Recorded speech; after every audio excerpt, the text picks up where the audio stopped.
Muy buenos días.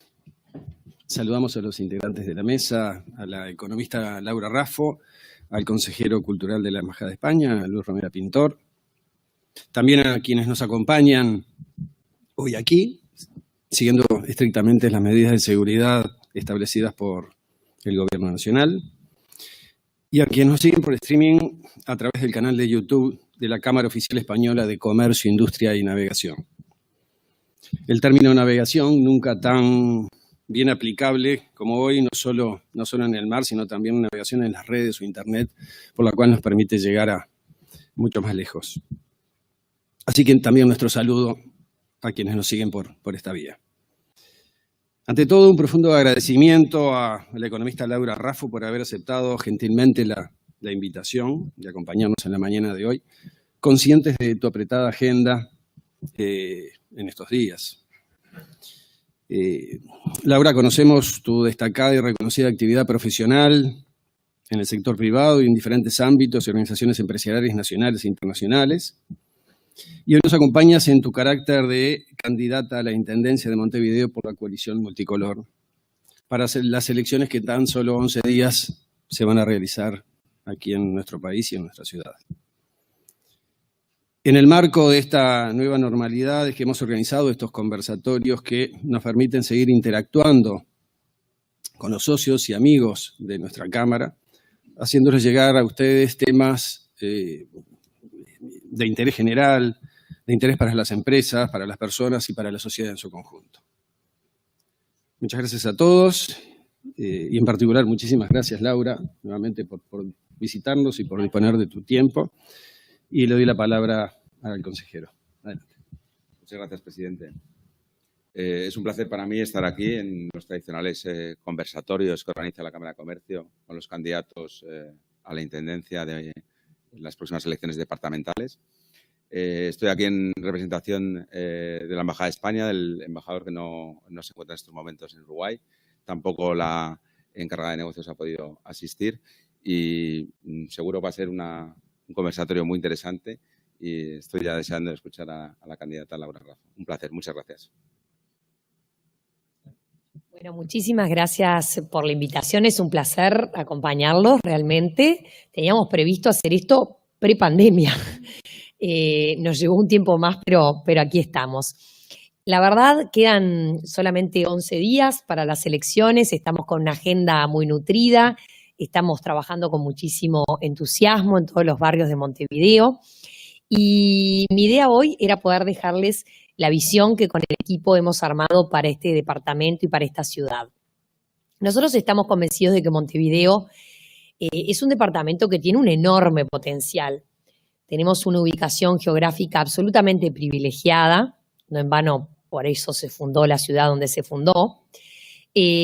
Una calidad geográfica increíble porque tenemos costa, tenemos bañados, arroyos, tenemos el río Santa Lucía y por lo tanto están todas las condiciones dadas como para poder tener un departamento de primera línea donde haya igualdad de oportunidades para todas las personas que lo habitan. Sin embargo, hoy lo que tenemos es un Montevideo donde hay muchas asimetrías, donde lamentablemente no todas las personas acceden a las mismas oportunidades, donde hay una llegada desigual de los servicios de infraestructura y de los servicios que brinda la Intendencia también. Por eso es que trabajamos en un programa que se apoya en varios pilares, en varios capítulos. Lo fuimos presentando por capítulo porque nos pareció que era fundamental darle el tiempo de discusión a cada uno de ellos, presentarlo a la sociedad, intercambiar y después de que ese debate sobre ese tema estaba ya avanzado, ir lanzando el otro capítulo y así sucesivamente. Nos parece que es muy importante y que se requiere de mucha seriedad cuando uno prepara un plan de gobierno. Por eso creemos que los capítulos que hemos desarrollado y el plan de gobierno que hemos desarrollado realmente es un plan de gobierno que es aplicable, que puede cambiar verdaderamente los temas que creemos que tienen que cambiarse en Montevideo. Entonces, empiezo por contarles el primer capítulo que se llama Montevideo se reactiva, que tiene que ver con la pandemia. ¿Por qué? Porque nosotros si bien por supuesto que teníamos previsto mejoras en la burocracia, teníamos previsto el apoyo a los comercios, a los emprendedores, yo he trabajado muchísimos años en emprendedurismo, tuvimos que fortalecer este capítulo después de la pandemia, porque Montevideo lo que más está necesitando es generación de empleo. Y nosotros lo que dijimos fue cómo podemos hacer desde la Intendencia para colaborar con la generación de empleo. Y ahí pensamos en 3 secciones muy importantes. Una es el alivio tributario a los comercios de Montevideo, que estamos planteando una exoneración de las tasas y habilitaciones que los comercios de barrio pagan a la Intendencia, que son una carga muy pesada, que tienen que ver con tasas y habilitaciones que pagan desde por poner una marquesina en su negocio hasta por hacer inspeccionar un servicio eléctrico que vayan a instalar en su local, por poner mesas y sillas en las veredas. Entonces son una carga importante, pero en la recaudación tributaria en su totalidad tampoco significan tanto. Es decir, que estamos poniendo una carga al pequeño comerciante, que los pequeños emprendedores y comerciantes generan 350.000 empleos en Montevideo, le estamos poniendo esa carga cuando se la podríamos aliviar. Así que hay un compromiso de exonerar por 1 año a estos pequeños comercios y a partir de allí hacer una profunda revisión de la estructura tributaria para poder rearmarla en formato, en la parte comercial, rearmarla en monotributos y con ventanillas únicas.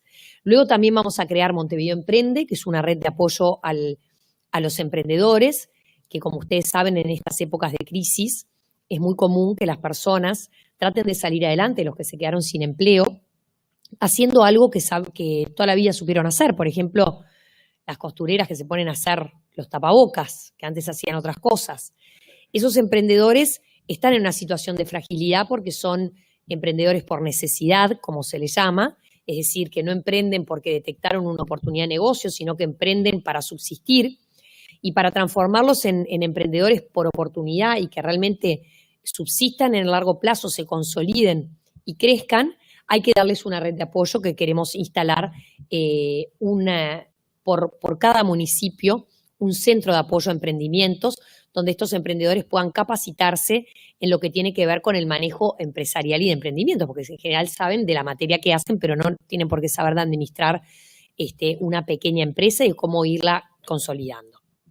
Y finalmente, nos parece muy importante, y acá hay muchos empresarios presentes, los capitales españoles realmente en Uruguay tienen muchísima fuerza y forman parte del entramado empresarial. Y ustedes más que nadie sabrán que cuando uno quiere hacer un proyecto de inversión, más allá de todos lo que tiene que presentar a nivel nacional y de que se puede amparar bajo la ley de promoción de inversiones, también muchas veces esos proyectos tienen que ir por la Intendencia, cuando se construye un centro comercial o cuando se hace un desarrollo inmobiliario. Y la Intendencia se convierte muchas veces en una pesadilla para quienes tienen estos proyectos que realmente le dan vida al departamento, que generan empleos, que a veces levantan barrios que están deprimidos o que son más vulnerables. Hemos hecho un profundo análisis de cómo funciona la aprobación de proyectos y desarrollos inmobiliarios en la Intendencia. Hemos hablado con todos los desarrolladores en la materia y tenemos un relevamiento muy preciso de las dificultades con que se encuentran, dificultades burocráticas, tiempos que no se cumplen en los permisos de demolición, en los permisos de construcción. No hay seguimiento digital posible para estos proyectos y por lo tanto acá planteamos realmente digitalizar todo, planteamos levantar esas barreras que impiden que estos proyectos terminen realizándose en Montevideo y también en coordinación con el Gobierno Nacional, que nos parece muy importante, hemos hablado con el Ministerio de Economía y Finanzas para que aquellos proyectos que se presenten bajo la ley de inversiones para obtener exoneraciones tributarias por parte del Gobierno Nacional, también puedan tener puntajes adicionales por cómo ayuden al desarrollo del departamento de Montevideo, porque actualmente, por un decreto que apuesta a la descentralización, se le otorga mayor puntaje a los proyectos que se instalan fuera de Montevideo. Y eso ha hecho que muchos proyectos se vayan a departamentos vecinos que bueno, aplaudo esos departamentos por atraerlos, pero yo me voy a ocupar de atraer los proyectos a Montevideo. Así que estamos en esa revisión para poder mejorar cómo Montevideo puede beneficiar a quienes hagan inversiones que generen empleo, que desarrollen barrios y que ayuden a personas en situación de vulnerabilidad. Ese es nuestro primer capítulo solamente, Montevideo se reactiva. Es un capítulo muy potente. No es el capítulo tradicional de los temas que más se hablan cuando uno habla de la intendencia, pero creo que es absolutamente fundamental. Creo que si no se hablaba tanto de estos temas es quizás a veces por una visión ideológica de que el pequeño comerciante o el emprendedor o la empresa a veces es vista como un enemigo y no como un socio. Yo creo que hay que verlo como un socio. Tenemos un segundo capítulo que se llama Montevideo Olvidado, que como ustedes pueden ver ahí en la imagen, se trata de todas las zonas de Montevideo donde las personas no acceden a una vivienda digna, no acceden a servicios de transporte, no tienen recolección de residuos, viven en condiciones muy precarias. Hay 330 asentamientos en Montevideo que nuclean a unas 120.000 personas, muchos niños, muchas mujeres jefas de hogar que están viviendo en condiciones críticas. Y a mí realmente me parece un desperdicio que con los 10 años de bonanza económica que hubo en Uruguay, donde hubo una conjunción entre un gobierno nacional y un gobierno departamental, incluso el mismo partido, que podrían haber hecho muchísimo más por solucionar esta situación, no se haya realizado. Yo no digo que no hayan existido esfuerzos, obviamente los hubo, pero me parece que queda muchísimo por hacer. De hecho, el último informe del Ministerio de Vivienda muestra que los asentamientos crecieron en Montevideo, lejos de disminuir. Ahí tenemos un plan urgente y único, porque hay que tratar este tema de manera diferenciada con el resto de los temas de la Intendencia. Y en ese plan lo que estamos viendo es una actualización del Plan de Ordenamiento Territorial para brindar acceso a nuevos terrenos para construcción de vivienda, eso en coordinación con el Ministerio de Vivienda y el MIDES, otorgar mayor seguridad en estos barrios a través de planes de iluminación y de planes de convivencia en coordinación con el Ministerio del Interior y el MIDES también, asegurar que el transporte llegue a estos barrios, porque no llega después de las 9 de la noche, no hay ómnibus, las frecuencias son muy bajas, los horarios no siempre son los adecuados, trabajar en la limpieza sostenible de los cursos de agua, de las cañadas, de los basurales. Hay 200 basurales endémicos que se han limpiado, pero se vuelven a formar porque no se trabajó de fondo, no se trabajó en coordinación con las fuerzas vivas de los barrios, con los vecinos, en cooperativas y como se ha trabajado en otras partes del mundo teniendo éxito. Nosotros nos apoyamos muchísimo en la experiencia del BID y del Banco Mundial en esta materia, que tienen experiencias exitosas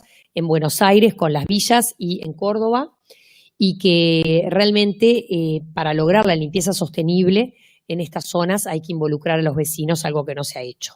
Y finalmente el fortalecimiento de las 23 policlínicas municipales que ya existen, fortalecerlas trabajando en conjunto con ACE, no duplicar los esfuerzos, sino ver cómo ACE las puede apoyar e incluso cómo el sector privado y el sistema médico privado y el mutualismo puede apoyar en estos barrios porque hay mucho interés también. Entonces es un plan de medidas muy urgentes para atender estas necesidades tan necesarias.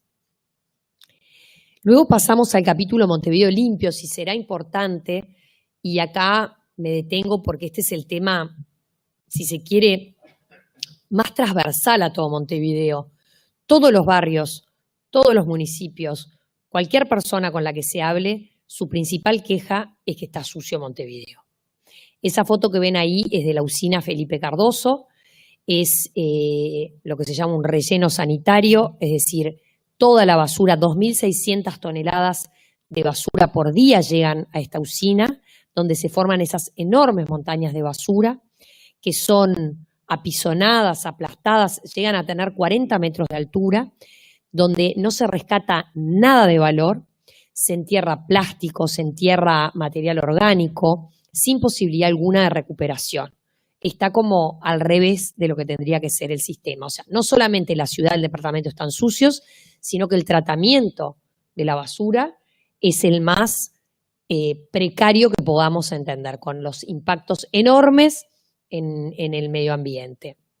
Acá tenemos un plan realmente muy potente, porque lo trabajamos con los técnicos no solo de los 5 partidos que integran la coalición, sino también con el PERI, que se sumó como ustedes saben, es el partido ecologista, radical e intransigente, pero esa intransigencia es muy buena cuando se trata de no soportar que se haga esto con la basura. Son un aliado. Tenemos que establecer un círculo virtuoso de la basura que comience, obviamente, por reducir la cantidad de residuos que se generan, reutilizar aquellos que se pueden reutilizar y reciclar lo que pueda reciclarse. Para eso, en ese círculo tienen que participar, obviamente, los hogares, pero la intendencia es la que tiene que garantizar que esos flujos segregados de basura, orgánica e inorgánica, se recolecten por separado, algo que hoy no sucede. Hoy se recicla en un año en Montevideo la cantidad de basura que se genera en un día, es decir, es realmente desastroso, y por lo tanto tenemos que generar este círculo virtuoso. Está detallado en el programa, no los quiero aburrir, cómo lo generaríamos, y podemos generar hasta 600 millones de pesos por año en valorización de residuos, por lo menos en una primera etapa. Todo esto está en laurarraffo.uy, están los planes completos. No quiero extenderme demasiado porque sé que quieren hacer preguntas. Luego presentamos nuestro programa Montevideo Ágil, que es el programa de movilidad para Montevideo. Esto es un tema muy importante también. En los últimos años se ha duplicado el parque automotor en Montevideo. El tránsito se ha vuelto muy caótico. El sistema de transporte público está perdiendo cada vez más usuarios y, por lo tanto, nos encontramos en un momento crítico para tomar medidas. Para poder tomar esas medidas, nosotros como somos muy responsables con lo que se puede hacer, lo primero que dijimos es, bueno, en el primer año vamos a dar un shock de agilidad con la infraestructura actual, con lo que hay disponible hoy. ¿Qué se puede hacer hoy para que ya la ciudad empiece a funcionar más ágil? Y además, después, ir trabajando en la modernización del transporte público, la conexión metropolitana multimodal, las famosas vías rápidas, con conexiones en puntos críticos hacia los barrios, y, por supuesto, trabajar mucho mejor en todo el mantenimiento y la seguridad vial, el mantenimiento de las calles y veredas y la seguridad vial. En este shock de agilidad del primer año vamos a usar, ustedes lo habrán visto, cuando viajan, basta que viajen, que crucen a Buenos Aires, que lo ven, los carriles reconfigurables, como las grandes avenidas y las grandes arterias a determinada hora, cuando el tránsito va hacia el centro, todos los carriles van hacia el centro y cuando retornan se reconfiguran hacia las afueras. Eso se puede aplicar en 8 de octubre, se puede aplicar en Avenida Italia, en la Rambla, en las principales arterias. También hacer realmente una revisión muy profunda de todos los circuitos, los recorridos, los horarios y las frecuencias de los ómnibus que no se revisan hace 40 años. Es increíble que hace 40 años que no se hace una revisión profunda de los recorridos. Entonces se ha dejado a barrios, a vecinos, a barrios enteros con una conexión única de una línea local, sin atenderlos, y por eso es también que la gente está bajando el uso del transporte público. Nosotros queremos ir hacia un transporte público moderno que invite a ser usado. En vez de castigar el uso del auto, creemos que lo que tenemos que realizar es un buen transporte público para que la gente elija no usar el automóvil, porque le queda más práctico y mejor usar el transporte público. Quizás se va a dirigir con su vehículo particular hasta un punto donde ahí se va a tomar el bus rápido, o los famosos trenes eléctricos de los cuales tanto se habla, pero nunca se concretan. Nosotros somos muy coherentes con esto. Nosotros sabemos que para concretar esas vías rápidas se requiere trabajar en conjunto con el Ministerio de Transporte, abrir licitaciones, hacer las obras, no es de un día para el otro. Por eso primero vamos con el shock de agilidad y en paralelo trabajar esas cosas. Finalmente, para no aburrirlos, los otros 3 capítulos tienen que ver con la cultura, Montevideo Te Invita, con la agenda de derechos y la diversidad, Montevideo para Vos, y con la agenda joven, que es una agenda muy potente que crearon nuestros jóvenes en temas de vivienda, de salud, de deporte. Todas están disponibles. Ahí ven una imagen que se estaba filmando. Montevideo se ha convertido en un centro para la industria audiovisual muy importante y tenemos programado fomentarlo desde la Intendencia con nuevas exoneraciones para el alquiler de espacios públicos, para el alquiler de parkings. Y el Montevideo Te Invita habla de cómo posicionar a Montevideo como un polo de atracción turístico-cultural que tiene muchísimo para ganar. Podemos tener a la capital del tango acá también, porque solamente la tenemos en Buenos Aires, podemos tenerla nosotros también, podemos apoyar y desarrollar circuitos turísticos, culturales de todos los artistas que han vivido en Montevideo o que han nacido en Montevideo y que han tenido proyección internacional. En la agenda de derechos en Montevideo para Vos tenemos todo nuestro capítulo de género, por supuesto, que es un tema que a mí me resulta impostergable. Acabamos de además firmar un compromiso por las mujeres. También allí tenemos nuestro programa para la colectividad afrodescendiente, para la comunidad LGBT, para las personas en situación de discapacidad, para los inmigrantes y para los adultos mayores. Y en la agenda joven, como ya les conté, temas de vivienda, de transporte, de deporte que ellos mismos plantearon. En definitiva, lo que une a todo este programa es nuestra visión de cómo queremos generar una cultura de gobierno distinta a la que se ha visto hasta ahora. Es una cultura de gobierno que está centrada en las personas, con una gran vocación de servicio, donde no buscamos el poder por el poder en sí mismo, lo que buscamos es cómo podemos atender mejor las necesidades de las personas. Esa cultura de gobierno también que sea transparente y que esté abierta al diálogo. Vamos a hablar con todo el mundo, ya lo estamos haciendo ahora, hablamos con los vecinos, hablamos con las asociaciones, con las fundaciones, con el sindicato, con las empresas que proveen servicios. No hay ningún enemigo, todo se puede dialogar. Y además, ser transparentes con cada pedido de información, auditarnos a nosotros mismos, presentarle a la población lo que estamos haciendo, comunicar de manera permanente como está comunicando el Gobierno Nacional. Y, por supuesto, con profesionalismo y eficiencia. En esto hay que mejorar muchísimo. Han habido muchas licitaciones, por ejemplo, que se atrasan, que no se hacen, compras directas. Falta profesionalismo y eficiencia en la administración. Hay que administrar muchísimo mejor los dineros públicos y ese es nuestro compromiso también. Esa es la cultura de gobierno que queremos llevar adelante. Con esto yo cierro la presentación y con mucho gusto podemos contestar algunas preguntas.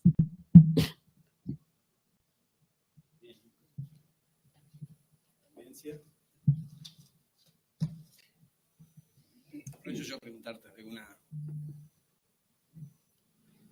Pero ahora aprovecho a hacerte alguna consulta, ¿no?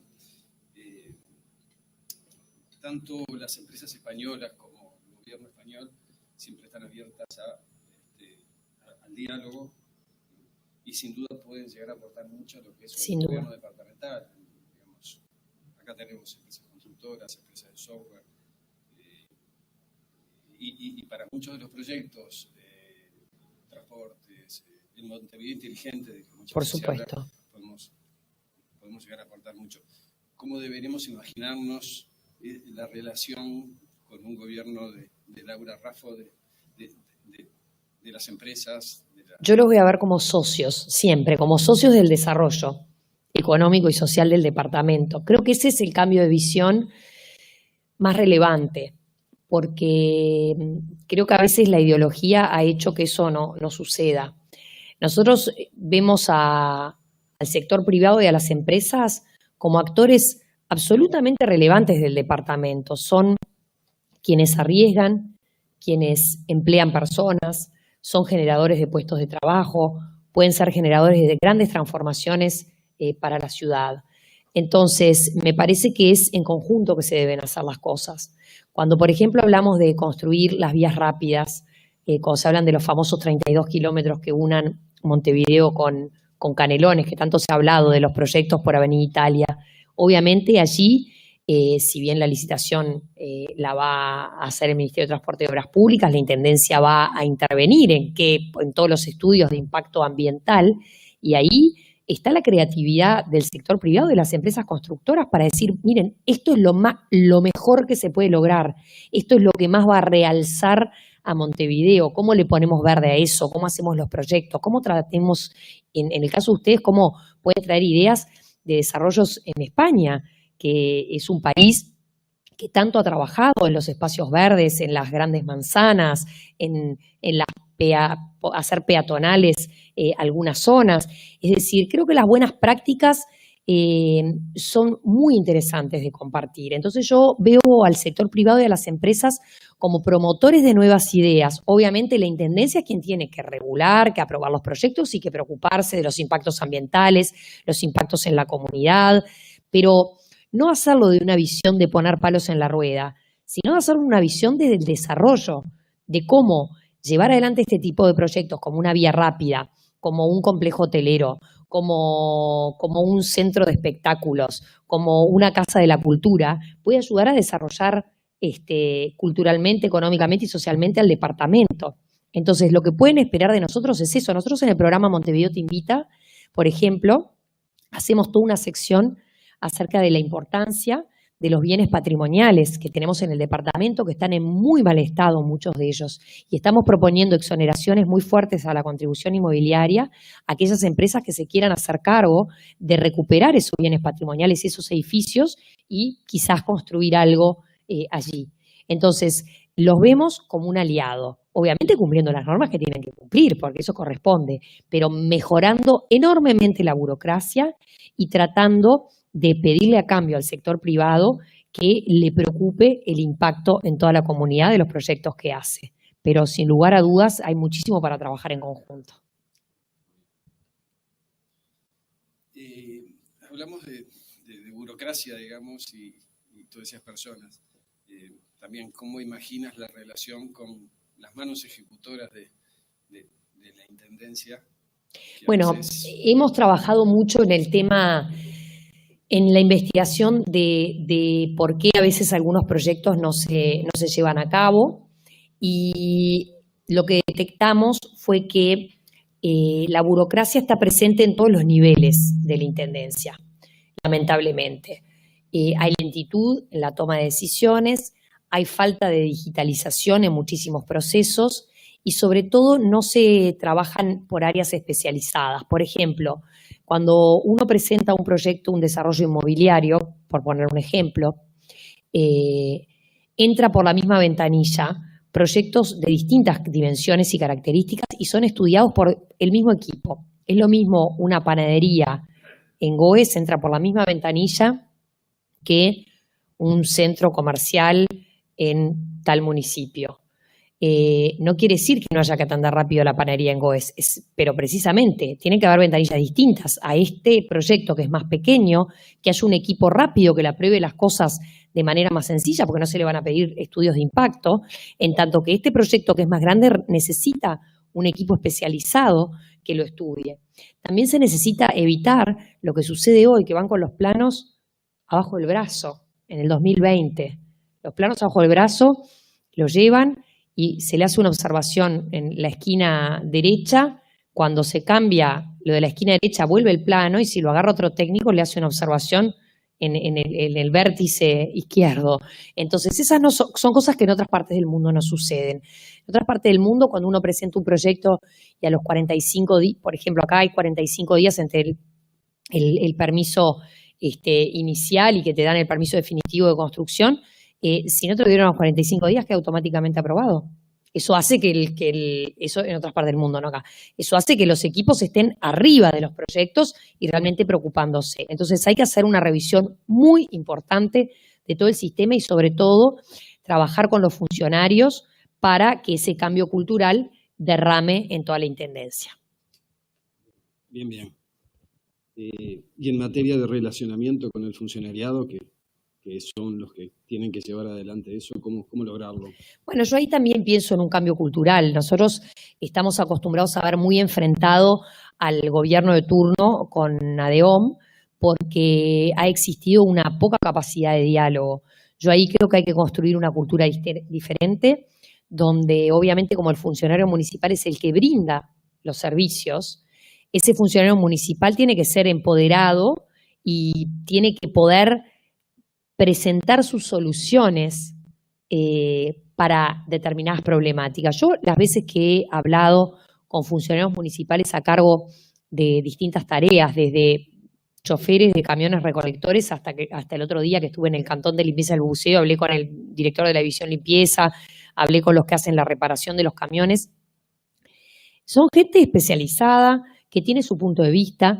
Y hoy por hoy no tienen tan siquiera un canal para proponer ideas. Ustedes saben que en el mundo entero lo que más se valora es cómo la gente que está en terreno puede aportar ideas e innovaciones para mejorar la calidad de los servicios que brinda una organización. Entonces, realmente hay que cambiar ese chip y lograr que los funcionarios públicos sí tengan un sistema para poder aportar esas ideas y que sí se trabaje en conjunto, establecer una mesa de diálogo desde el momento uno, donde obviamente quien gobierna es el gobernante y quien toma las decisiones es el gobernante, pero donde está planteado el diálogo desde siempre, no se espera al conflicto, que es lo que ha pasado hasta ahora, es como que se espera el conflicto para abrir la mesa de diálogo, no, cuando uno trabaja con empleados, en vez de esperar conflicto para abrir la mesa de diálogo, deja la mesa de diálogo siempre abierta.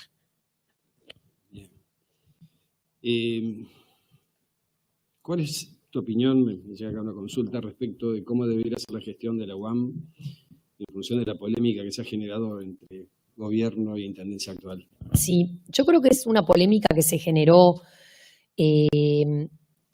a instancias de no entender que cuando se envía un proyecto de ley al Parlamento, precisamente es un proyecto de ley, una propuesta abierta al debate parlamentario.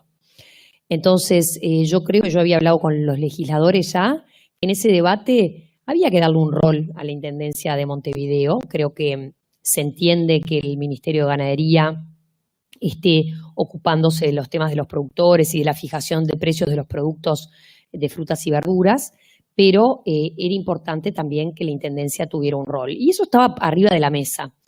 Ayer hubo un embate por parte de la Intendencia, hablando de ya no ceder los terrenos a la UAM, que creo que le quita certeza jurídica y creo que es como una demostración de poder en vez de una apertura al diálogo, que es lo que estamos en general viendo como diferencia entre nuestra propuesta, que es una propuesta muy abierta al diálogo y a charlar las cosas, a buscar acuerdos, a encontrar soluciones, y el Frente Amplio en este momento lo estamos viendo mucho más cerrado al diálogo, más bien como en una posición de enfrentar. Bien. ¿Qué me dicen si puedes contarnos un poco más de iniciativas o proyectos concretos que apuesten a soluciones y aplicaciones tecnológicas que permitan convertir a Montevideo en una ciudad inteligente, en una smart city? Sí, yo creo que hay muchísimo por hacer en eso. Nosotros estuvimos trabajando para comprender en mayor profundidad todos los datos del Centro de Gestión de Movilidad, que es por ahora donde tenemos mayor Big Data acerca de la ciudad. Obviamente esos datos todavía no están abiertos a nosotros. Nosotros cada vez que pedimos información a la Intendencia no nos brinda la información. Pero de todas maneras, haciendo uso de poder obtener datos, lo que vemos es que hoy por hoy, si bien esos datos se están utilizando para el orden del tránsito, para la sincronización de los semáforos, son datos muy valiosos que podrían utilizarse para muchas cosas más. Lo que nos parece muy relevante es utilizar a la tecnología como herramienta para proveer soluciones, no la tecnología por la tecnología en sí misma. Estamos viendo con mucho interés formatos de relevamiento de estado de calles y de veredas. Del estado de las calles son unos camiones que pasan y hacen como en tiempo real un monitoreo de cómo están las calles. Las calles de Montevideo están muy deterioradas, entonces estamos pensando en usar ese tipo de relevamientos y luego con la data generada por esos relevamientos tomar las decisiones de cómo priorizar las inversiones. Es decir, yo creo que la tecnología lo que nos va a permitir es tomar decisiones con mayor nivel de información. Creo que hoy lo que está sucediendo es que se toman decisiones con información escasa y, por lo tanto, hay mucho esfuerzo aislado que no termina redundando en una planificación estratégica y un desarrollo conjunto de la ciudad. Creo que la gran diferencia nuestra, yo por deformación profesional soy así, siempre trabajo con datos y, por lo tanto, cuando me hablan de Smart City, lo primero que pienso es en todos los datos que querría disponer para poder tomar las decisiones. Para eso, obviamente, hay que realizar inversiones, hay que trabajar en conjunto con el sector privado, pero me parece absolutamente relevante para tomar decisiones de la ciudad, desde lo que acabo de poner como ejemplo, el relevamiento del estado de las calles, como también sistemas de iluminación, como también la reparación de veredas, como también ver el uso de los espacios verdes. Todo puede ser monitoreado y es hacia donde tenemos que tender. Bien. Todo eso sin duda termina en obras. Entonces la última pregunta que me acercan es, ¿cuáles son las prioridades de inversión en obras? Yo creo que primero que nada lo que hay que hacer es la infraestructura actual, mantenerla como debe ser mantenida. Cuando siempre se pone de ejemplo las grandes obras,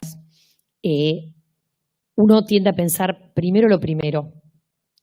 Y para nosotros lo primero es que las calles actuales sean transitables y que las veredas actuales sean transitables. Entonces, lo primero que tenemos que revisar es el mantenimiento de toda la red vial de Montevideo. Y esa es una prioridad importante que va a llevar dinero también. En cuanto al mantenimiento de las veredas, por ejemplo, nosotros vamos a cambiar el digesto municipal para que queden en manos de la Intendencia. Y en cuanto al mantenimiento vial, vamos a cambiar el esquema actual de mantenimiento porque por el tipo de contratos que existen, se espera tener un cúmulo de calles a reparar para irlos reparando y eso hace que muchas veces, ustedes habrán visto en la ciudad los pozos rodeados de las famosas balizas que además cuestan muchísimo dinero. Entonces, antes de hablar de grandes obras, a mí me gusta hablar de mantengamos y tengamos en buen estado lo actual y después vamos por las obras. Primero lo primero. Bien. Había dicho la última, pero se nos entusiasmó. Sí, no, ya veo. La audiencia, así que ahora sí Está bien, tenemos 15 minutos más. Las 3 del estribo. Dale. Es un caballo medio extraño. 3 estribos. Primera, ¿cuál es tu opinión a la necesidad, si es que lo consideras así, de implementar un circuito de bicisenda más desarrollado para fomentar la sustentabilidad del transporte? Sí, por supuesto, está en nuestra propuesta Montevideo Ágil, que yo se las presenté de manera resumida. ¿Y qué pasa? Las actuales bicisendas no están conectadas entre sí, entonces uno no puede completar el circuito en bicicleta. Está en nuestro programa el hacer circuitos más completos. La propuesta comienza por unir zonas donde haya mayor presencia de centros de estudio, porque es donde más tradicionalmente comienza a usarse la bicicleta. Y además en nuestro sistema de transporte al que vamos a evolucionar, multimodal, la bicicleta puede ser usada para completar uno de los tramos. Cuando hablamos del transporte multimodal es porque se usan distintas modalidades de transporte para llegar a destino. Entonces uno puede utilizar la bicicleta para llegar a estas paradas que van a existir en las vías rápidas y luego tiene que haber o bien parking de bicicleta o bien en algunas, lo que estamos evaluando en los buses de tránsito rápido o en la opción de trenes eléctricos que a veces hay espacios dejados para subir la bicicleta. Eso depende del tamaño de las unidades. Pero nos parece absolutamente fundamental, por supuesto, incorporar la bicicleta como modo de transporte que sea realmente utilizable, porque hoy el ciclista tiene que correr unos riesgos importantes. En el punto 2, el Montevideo Olvidado, y en el 3, Montevideo Limpio, mencionabas el problema del reciclaje de residuos sólidos urbanos. La pregunta es varias preguntas en lo mismo, ¿no? Si el plan de reciclaje o segregación o valorización de residuos incluye el diseño y construcción de una nueva planta de residuos, por un lado, si se contempla la generación de energía en esa planta, y si existe la posibilidad de diálogo con otros departamentos, Canelones, por ejemplo, favorables también a la construcción de esta planta para alcanzar las economías de escala necesarias para que la planta sea viable.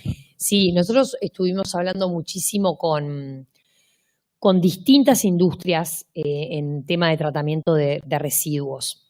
La industria del plástico lo que nos decía es que los flujos de residuos plásticos no tienen el volumen suficiente como para hacer rentable una inversión para la transformación.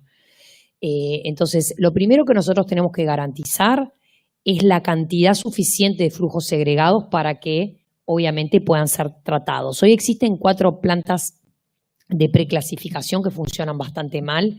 El dinero para la 5ª planta ya está porque venía del Fondo Capital, pero nunca se avanzó en hacerlo, lo cual a nosotros nos deja realmente asombrados esa capacidad de no hacer las cosas aunque estén los fondos disponibles.